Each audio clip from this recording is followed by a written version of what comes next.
اللہ تعالیٰ نے فرمایا آیت کریمہ میں کہ ہم تمہیں آزمائیں گے، آزمائش کریں کچھ جانے لے کر کے، لیکن میں سمجھتا ہوں اتنی بڑی آزمائش میں ایک ہی خاندان سے 29 لوگوں کی جانیں گئی، وہ اس سے بڑی آزمائش کتنی بڑی آزمائش ہے اور کتنا بڑا امتحان ہے۔ اب یہ بھی میں آپ کو بتا دوں کہ کس کے ساتھ کیسی آزمائش ہوتی ہے، کس کے ساتھ کیسا امتحان ہوتا ہے۔ آپ کو سردی بخار دے کر کے آزمایا جاتا ہے، کسی اور کو کچھ اور بیماریاں دے کر، یا کسی اور کو کسی اور مصیبت کے ذریعے سے۔ لیکن یہ آزمائش کی جو کیٹیگری ہے وہ کیسے طے ہوتی ہے پتہ؟ میرے آقا صلی اللہ تعالیٰ علیہ وسلم نے فرمایا جس کا ایمان جتنا بلند ہوگا ویسی ہی آزمائش آئے گی۔ یہ کربلا کے امتحانات سے یہ بات تو ثابت ہوتی ہے کہ امام حسین کے ایمان کا درجہ کیا رہا ہوگا، ان کے ایمان کا مقام کیا رہا ہوگا۔ اس ایمان کی بلندی کے اعتبار سے ان پر آزمائش آئی۔ اسی لیے تو بزرگوں نے فرمایا کہ ہم میں سے کوئی بھی امام حسین کے صبر کو نہیں پہنچ سکتا۔ استقامت اور صبر یہ دو چیزیں ایسی ہیں اچھے اچھے لوگوں کے پیر ڈگمگا جاتے ہیں۔ استقامت کا مطلب ہے ڈٹے ہوئے رہنا حق پر، اور یہ سب کو نہیں مل پاتا، یہ خصوصیت سب کو حاصل نہیں ہوتی۔ ایک امام حسین کی وہاں پر ہم نے استقامت دیکھی اور ان کا صبر دیکھا۔ دوسرے سب سے بڑا صبر جو ہم نے دیکھا ہے وہ سیدہ زینب رضی اللہ تعالیٰ عنہا کا۔ وہ خاتون امام حسین کی سگی بہن ہے، سیدہ فاطمہ الزہرا کی بیٹی ہیں، حیدر کرار کی نور نظر میرے آقا صلی اللہ علیہ وسلم کی گود میں کھیلی ہوئی ہیں۔ سیدہ زینب سلام اللہ علیہا جب وہ کربلا کے میدان میں موجود تھیں، ان کی عمر مبارک بھی تقریباً 55 سال کے قریب تھی۔ 55 سال کی اگر خاتون میدان میں یہ تمام خونی مناظر دیکھ رہی ہماری عورتوں کو آپ جانتے ہیں کہ ایک چھوٹی سی مصیبت پر واویلا مچاتی ہیں، اور سیدہ زینب وہ ہیں جن کے خود سگے شہزادے عون اور محمد ان کی آنکھوں کے سامنے مارے گئے تھے اور ٹکڑے کیے گئے تھے۔ سیدہ زینب سلام اللہ علیہا اس پر بھی خاموش رہی۔ لیکن اندازہ کرو جب سارے شہید ہو گئے تھے، امام حسین اپنے خیمے سے نکلنے کو تھے، جب کربلا کے میدان میں خود گھوڑے پر سوار ہونے کو تھے، جانتے ہیں یہ منظر کیسا رہا ہوگا۔ عورتیں تو ماتم کرتی ہیں ایسے حالات میں، لیکن وہ اہل بیت کی عورتیں تھیں۔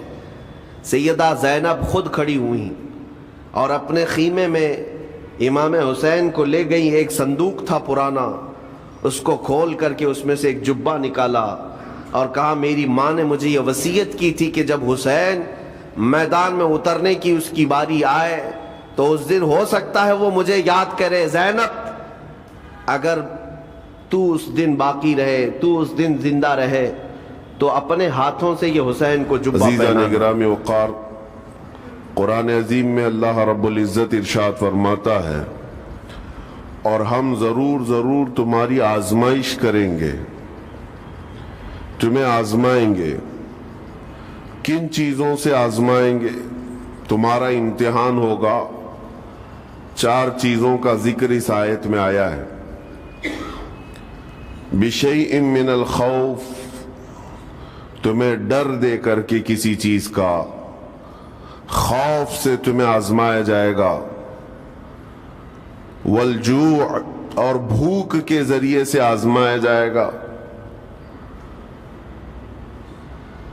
وَنَقْصٍ مِّنَ الْأَمْوَالِ، اور مال کی کمی کے ذریعے سے تمہیں آزمایا جائے گا۔ مال گھٹ جائے گا، فاقہ ہوگا، اس طرح سے تمہیں آزمایا جائے گا۔ وَالْأَنفُسِ وَالثَّمَرَاتِ، اور کچھ جانوں کے ذریعے سے تمہاری آزمائش ہوگی۔ جانوں سے مراد کیا ہے؟ کسی عزیز کی جان چلی جائے گی تمہارے آنکھوں کے سامنے،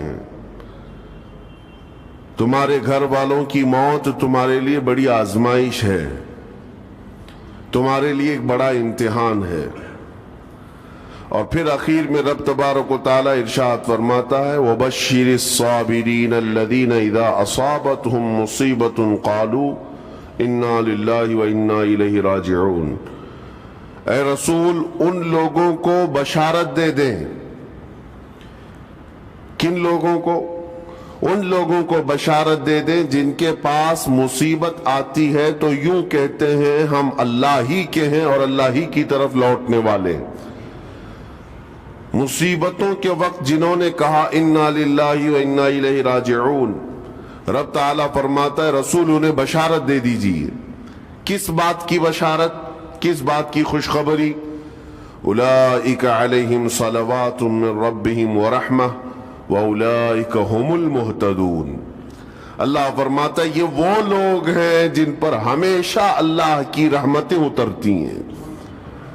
جنہوں نے انا للہ و انا الیہ راجعون کہا یہ وہ لوگ ہیں جن پر اللہ تبارک و تعالیٰ کی طرف سے ہر وقت رحمتیں اترتی ہیں، اور یہی لوگ ہدایت پائے ہوئے ہیں، یہی لوگ ہدایت والے لوگ ہیں۔ اس پوری آیت کے اعتبار سے اگر میں آپ کو بتاؤں تو پتہ یہ چلے گا ریزلٹ اس کا یہ ہے کہ مصیبتوں کے وقت صبر کرنا یہ ہدایت ہے۔ ہدایت، اگر آپ ہدایت پر ہیں یا نہیں یہ دیکھنے کے لیے مصیبتوں کے وقت ہی آپ کو دیکھا جائے گا۔ گھر میں کسی کا انتقال ہو جائے اور پھر دیکھا جائے گا کہ تمہاری زبان سے الفاظ کیا کیا نکلتے ہیں، تم شکایتیں کن کن باتوں کی کرتے ہو، پھر دیکھا جائے گا ہدایت پر ہو یا گمراہ ہو۔ ایک روایت میں یہ بھی ہے کہ جب کسی کے بچے کا یا کسی کے بھائی کا یا باپ کا انتقال ہوتا ہے گھر میں، تو جنازہ اٹھانے سے پہلے ہی وہاں ایک فرشتہ آتا ہے۔ وہ فرشتہ گھر والوں کا معائنہ کر رہا ہوتا ہے کہ کون کون کیا کیا کہہ رہا ہے۔ رب ذوالجلال ہر چیز کی خبر رکھتا ہے، لیکن فرشتوں کو اسباب بنایا گیا ہے اور گواہ بنانے کے لیے انہیں یہ ڈیوٹی دی جاتی ہے۔ ہر ایک کی زبان سے نکلے ہوئے الفاظ وہ سنتا ہے اور جا کر کے رب تعالیٰ کی بارگاہ میں عرض کرتا ہے۔ اللہ تعالیٰ پوچھتا ہے کہ میں نے فلاں کے گھر سے ایک جان لے لی، ان کا عزیز بیٹا چلا گیا، بھائی چلا گیا، ماں چلی گئی، وہ لوگ میرے بارے میں کیا کہہ رہے تھے؟ فرشتہ کہتا ہے اے رب ذوالجلال ان لوگوں کے زبان پر شکر کے الفاظ تھے، وَإِنَّا لِلَّهِ وَإِنَّا إِلَيْهِ رَاجِعُونَ کہہ رہے تھے اور وہ صبر کر رہے تھے۔ میں نے گھر والوں کے سب حالات دیکھے۔ اللہ تعالیٰ فرماتا ہے اے میرے فرشتے تو گواہ رہنا، میں نے ان سے جو چیز لیا ہے اس سے کئی گنا زیادہ نعمت انہیں عطا کروں گا، اس سے بہتر نسل انہیں دی جائے گی، اور ان کے غم آج جتنے ہیں اس سے کئی گنا زیادہ خوشیاں میں انہیں جنت کی عطا کروں گا جنہوں نے میری دی ہوئی مصیبت پر صبر کیا۔ اور کوئی گھر ایسا ہوگا جس گھر سے فرشتہ جا کر کہے گا کہ مولا اس گھر والے تو بے قابو تھے، جو منہ میں آیا بکے جا رہے تھے، وہ تو یوں کہہ رہے تھے کہ اللہ کو کیا ہمارا ہی گھر ملا، ہمارا ہی بچہ جانے کو تھا، ہمارے ہی گھر میں یہ آفت آنے کو تھی۔ اس طرح کے الفاظ وہ کہہ رہے تھے اور رب تبارک و تعالیٰ کو ظالم کہہ رہے تھے۔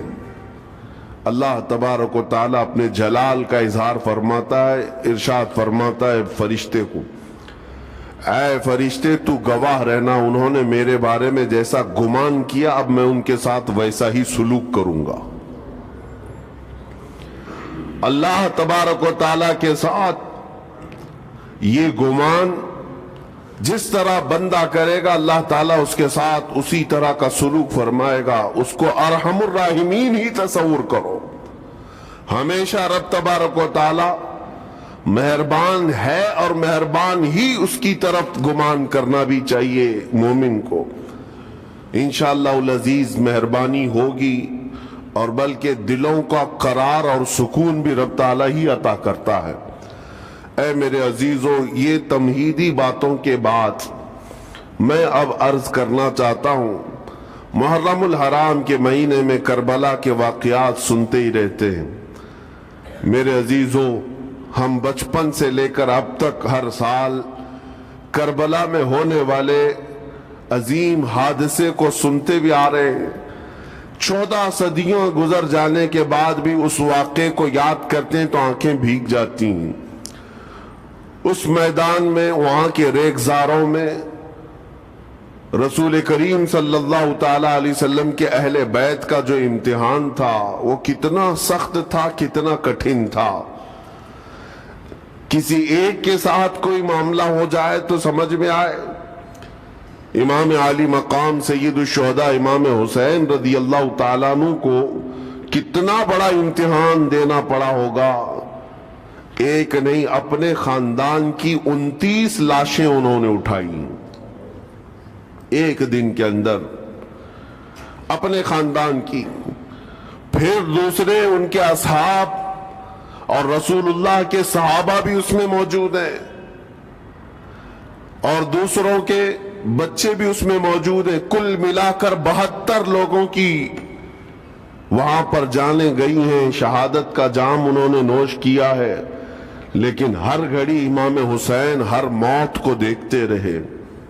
آج کبھی تصور کرنا، ہمارے گھر میں کسی ایک فرد کا انتقال ہو جائے تو گھر پورا عجیب سا ہو جاتا ہے، پورے گھر کا سکون غارت ختم ہو جاتا ہے۔ ہم میں سے کوئی کھانا پینا نہیں چاہتا، ہمارے باپ کا انتقال ہو یا بیٹے کا انتقال ہو یا بھائی یا ماں کا انتقال ہو۔ لیکن امام حسین کی وہ بات مجھے یاد آتی ہے جب اپنے جوان بیٹے علی اکبر کی لاش پر گھوڑے دوڑتے ہوئے بھی دیکھ رہے تھے۔ اپنے سگے بھتیجے امام قاسم کا سر الگ کر دیا تھا یزیدیوں نے، اور اس سر کو اپنی گود میں رکھ کر کے بیٹھے ہوئے تھے۔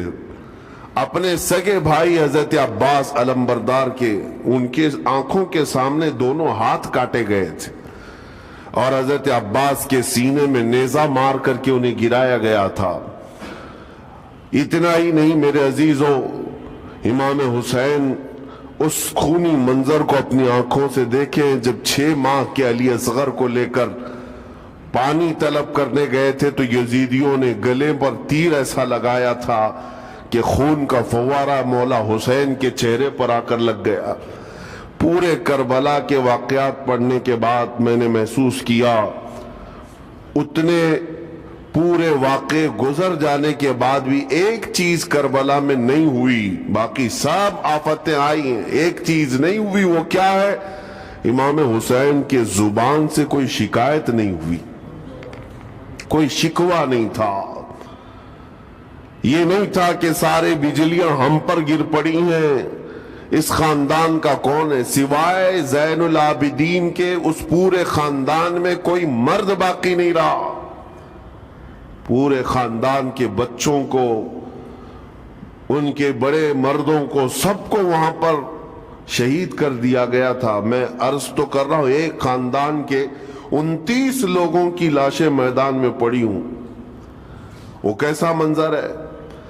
ایک تو میں امام حسین کے صبر کو دیکھتا ہوں۔ اللہ تعالیٰ نے فرمایا آیت کریمہ میں کہ ہم تمہیں آزمائیں گے، آزمائش کریں گے، کچھ جانیں لے کر کے، لیکن میں سمجھتا ہوں اتنی بڑی آزمائش کہ ایک ہی دن میں ایک ہی خاندان سے 29 لوگوں کی جانیں گئی، وہ اس سے بڑی آزمائش ہوگی؟ یہ کتنی بڑی آزمائش ہے اور کتنا بڑا امتحان ہے۔ اب یہ بھی میں آپ کو بتا دوں کہ کس کے ساتھ کیسی آزمائش ہوتی ہے، کس کے ساتھ کیسا امتحان ہوتا ہے۔ آپ کو سردی بخار دے کر کے آزمایا جاتا ہے، کسی اور کو کچھ اور بیماریاں دے کر، یا کسی اور کو کسی اور مصیبت کے ذریعے سے۔ لیکن یہ آزمائش کی جو کیٹیگری ہے وہ کیسے طے ہوتی ہے پتہ ہو؟ میرے آقا صلی اللہ تعالی علیہ وسلم نے فرمایا جس کا ایمان جتنا بلند ہوگا ویسی ہی آزمائش آئے گی۔ یہ کربلا کے امتحانات سے یہ بات تو ثابت ہوتی ہے کہ امام حسین کے ایمان کا درجہ کیا رہا ہوگا، ان کے ایمان کا مقام کیا رہا ہوگا، اس ایمان کی بلندی کے اعتبار سے ان پر آزمائش آئی۔ اسی لیے تو بزرگوں نے فرمایا کہ ہم میں سے کوئی بھی امام حسین کے صبر کو نہیں پہنچ سکتا۔ استقامت اور صبر یہ دو چیزیں ایسی ہیں، اچھے اچھے لوگوں کے پیر ڈگمگا جاتے ہیں۔ استقامت کا مطلب ہے ڈٹے ہوئے رہنا حق پر، اور یہ سب کو نہیں مل پاتا، یہ خصوصیت سب کو حاصل نہیں ہوتی۔ ایک امام حسین کی وہاں پر ہم نے استقامت دیکھی اور ان کا صبر دیکھا۔ دوسرے سب سے بڑا صبر جو ہم نے دیکھا ہے وہ سیدہ زینب رضی اللہ تعالیٰ عنہا کا۔ وہ خاتون امام حسین کی سگی بہن ہے، سیدہ فاطمۃ الزہرا کی بیٹی ہیں، حیدر کرار کی نور نظر میرے آقا صلی اللہ علیہ وسلم کی گود میں کھیلی ہوئی ہیں۔ سیدہ زینب سلام اللہ علیہا جب وہ کربلا کے میدان میں موجود تھیں، ان کی عمر مبارک بھی تقریباً 55 سال کے قریب تھی۔ 55 سال کی اگر خاتون میدان میں یہ تمام خونی مناظر دیکھ رہی ہو، ہماری عورتوں کو آپ جانتے ہیں کہ ایک چھوٹی سی مصیبت پر واویلا مچاتی ہیں، اور سیدہ زینب وہ ہیں جن کے خود سگے شہزادے اون اور محمد ان کی آنکھوں کے سامنے مارے گئے تھے اور ٹکڑے کیے گئے تھے۔ سیدہ زینب سلام اللہ علیہا اس پر بھی خاموش رہی، لیکن اندازہ کرو جب سارے شہید ہو گئے تھے، امام حسین اپنے خیمے سے نکلنے کو تھے، جب کربلا کے میدان میں خود گھوڑے پر سوار ہونے کو تھے، جانتے ہیں یہ منظر کیسا رہا ہوگا۔ عورتیں تو ماتم کرتی ہیں ایسے حالات میں، لیکن وہ اہل بیت کی عورتیں تھیں۔ سیدہ زینب خود کھڑی ہوئی اور اپنے خیمے میں امام حسین کو لے گئی۔ ایک صندوق تھا پرانا، اس کو کھول کر کے اس میں سے ایک جبہ نکالا اور کہا میری ماں نے مجھے یہ وصیت کی تھی کہ جب حسین میدان میں اترنے کی اس کی باری آئے تو اس دن ہو سکتا ہے وہ مجھے یاد کرے۔ زینب اگر تو اس دن باقی رہے، تو اس دن زندہ رہے، تو اپنے ہاتھوں سے یہ حسین کو جبہ پہنانا۔ سیدہ زینب سلام اللہ علیہا انہوں نے خود اپنے ہاتھوں سے امام حسین کو یہ لباس پہنایا۔ کیا اس مقام پر کوئی اتنی طاقت رکھتا ہے کہ پورا گھر لٹ گیا ہو اور اپنے سگے بھائی کو جبہ پہنا کر کسی شادی میں نہیں، پھر جنگ کے میدان میں اتار رہے ہو؟ اس خاتون کے استقامت پر لاکھوں سلام۔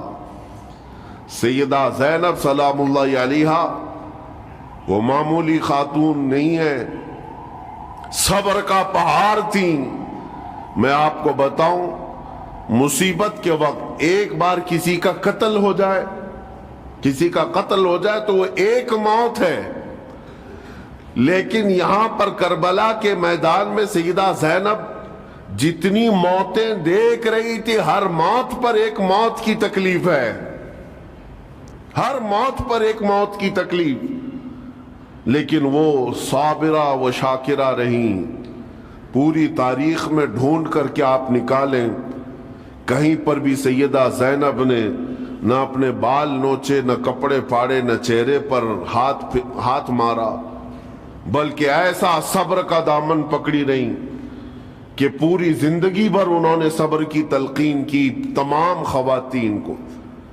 گھر لٹانا، گھر کٹانا، کوئی سر کٹانا کوئی تم سے سیکھ جائے، جان عالم ہو فدا اے خاندان اہل بیت۔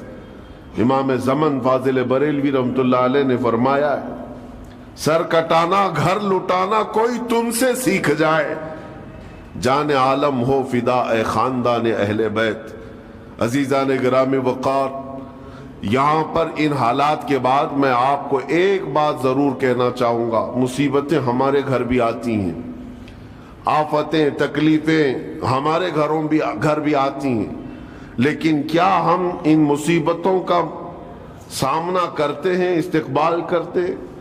نبی اکرم صلی اللہ تعالی علیہ وسلم نے تو ارشاد فرمایا مومن کو جب مصیبت آتی ہے تو اس کے لیے وہ نعمت ہے، دو چیزوں میں سے ایک چیز ہوگی اس کے ساتھ۔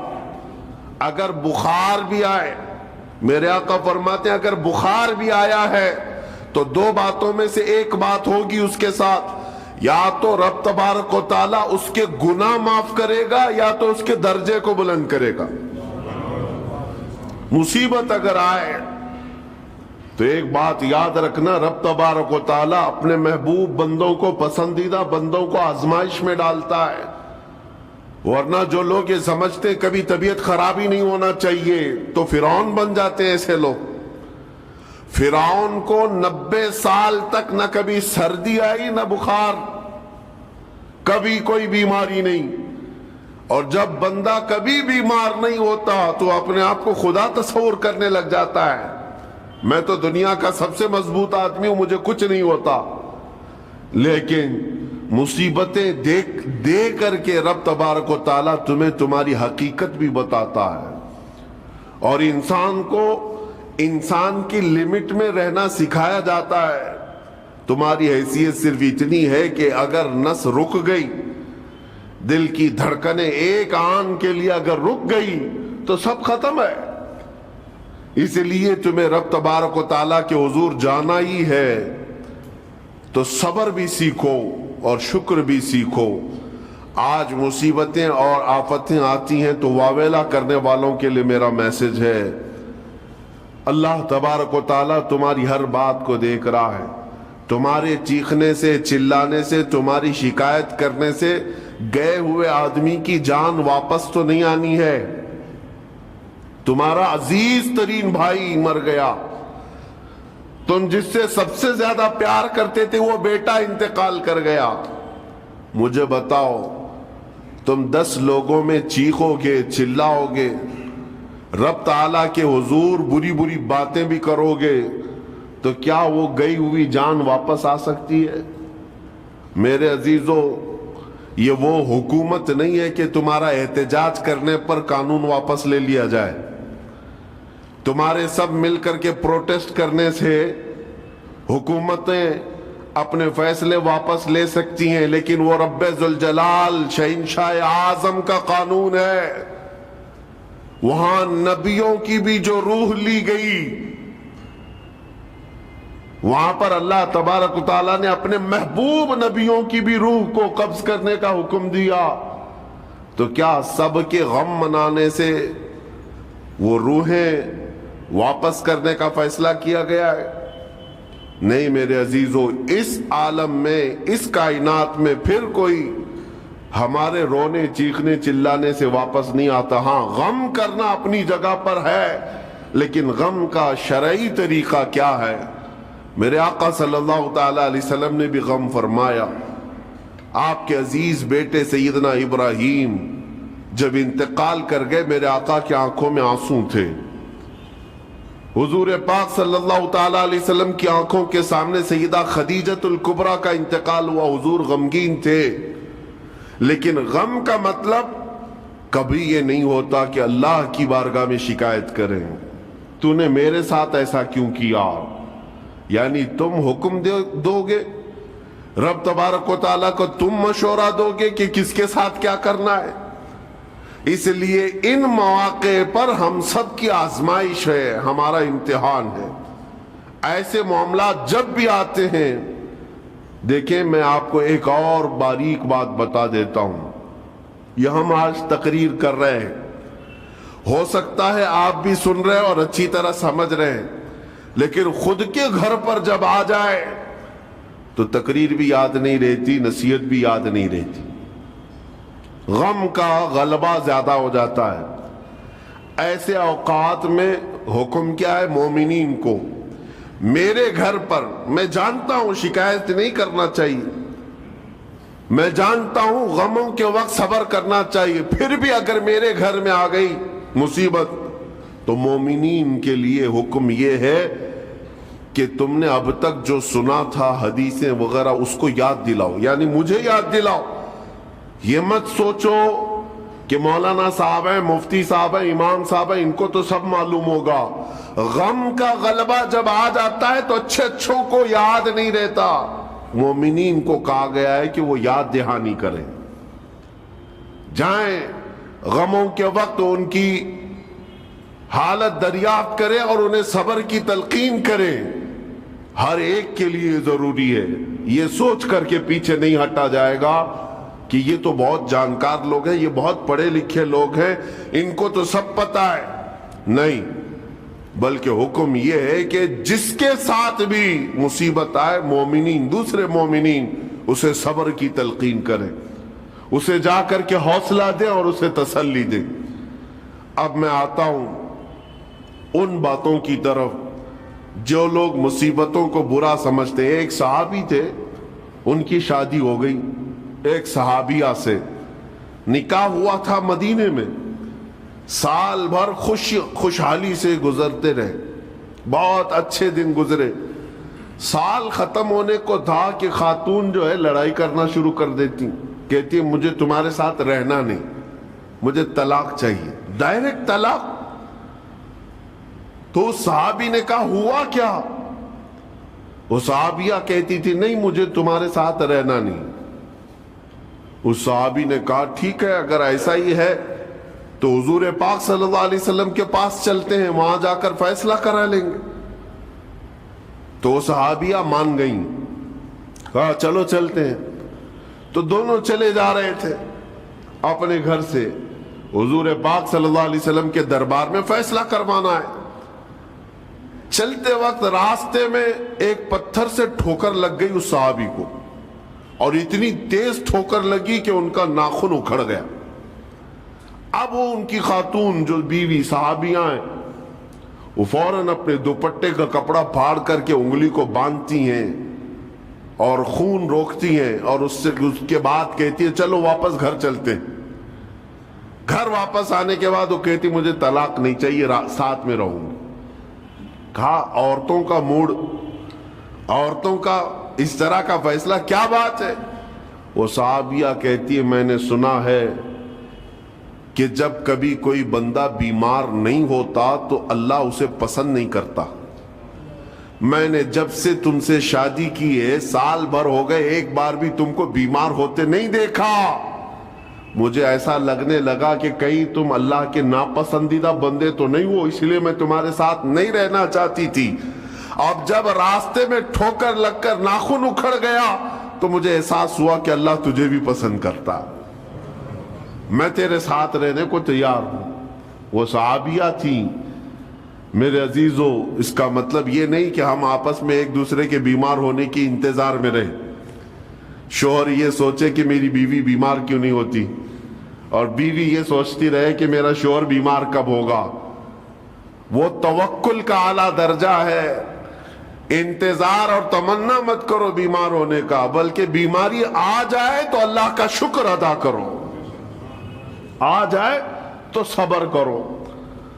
عزیزان گرامی وقار، ہم آج امام حسین اور ان کے رفقائے گرامی رضوان اللہ علیہم اجمعین کو یاد کرتے ہیں تو صرف رونے کے لیے نہیں یا صرف غم منانے کے لیے نہیں، بلکہ داستان کربلا سنانے کا ایک عظیم مقصد یہ ہوتا ہے کہ نوجوانوں کے اندر، بلکہ بوڑھے اور بچوں کے اندر بھی ایمانی جذبہ ایسا آ جائے کہ وہ ہر مصیبت پر ڈٹ کر کھڑے ہو سکے، ہر یزیدی کا مقابلہ کر سکیں۔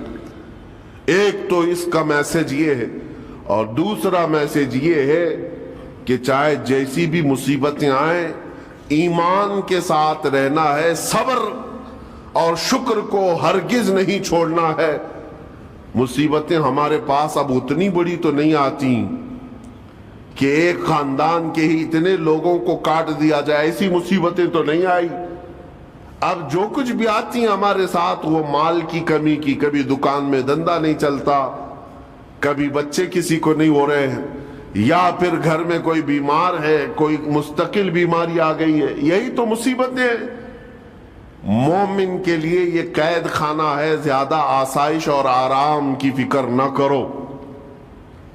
یہ دنیا مومن کے لیے قید خانہ ہے.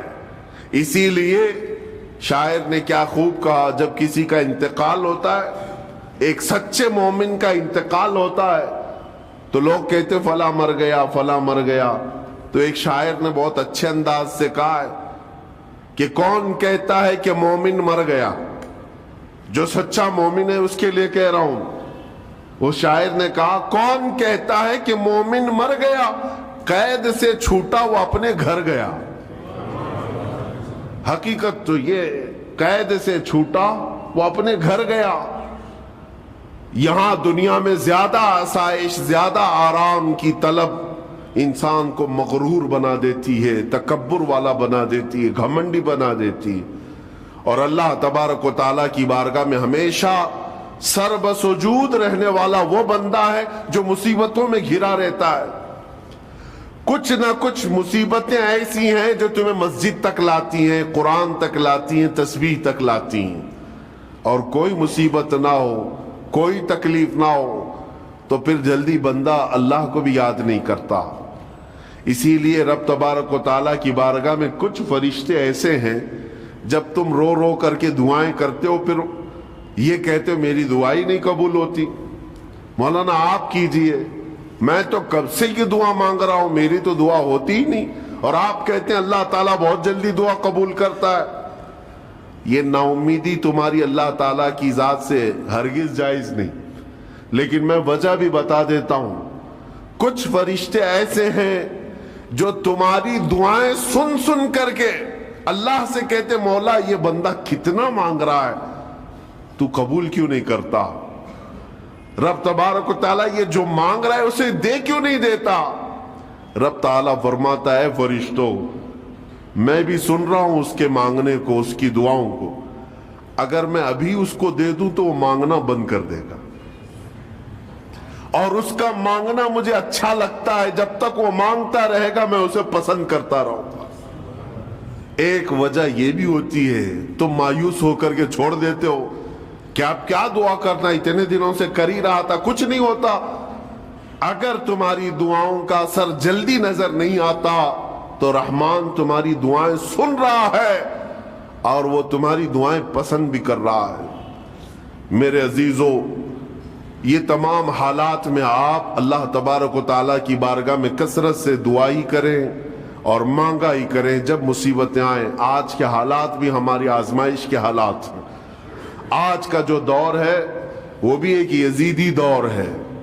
یہاں پر جگہ جگہ جو مسلمانوں کے ساتھ حالات ہیں یہ ہمارے لیے آزمائش کا دور ہے, بہت بڑا امتحان چل رہا ہے. ان حالات میں مسلمانوں کو چاہیے وہ اپنے ایمان کے ساتھ ڈٹے رہیں, استقامت. مولا حسین کے سبق کو پڑھیں.